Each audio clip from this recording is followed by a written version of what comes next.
Өмір психологиясы каналыма қош келдіңіз. Бір бай патшаның кінәлі болған қызметшілерін жазалау үшін ұстап отырған жабайы иттері болған екен. Бір күні бір қызметшісі кішкене қателік жасап қояды. Патша оны иттерге тастауды бұйырады.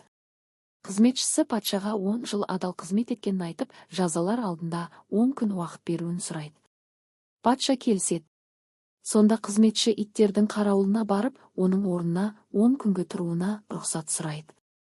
Қарауыл келіседі. Қызметші иттерге тамақ беріп, қамқорлық жасап күте бастайды. 10 күннен кейін патша бүкіл елді жинап қызметшіні иттерге тастауын бұйырады.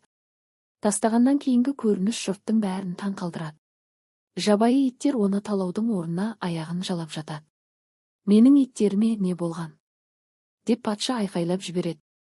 Қызметшісі: «Мен оларға бар болғаны 10 күн қызмет жасадым, олар менің жақсылығымды ұмытпады. Ал саған бақандай 10 жыл аянбай адал қызмет жасадым. Бірақ сен бірінші қателіктен кейін бәрін ұмытып кеттің» дейді.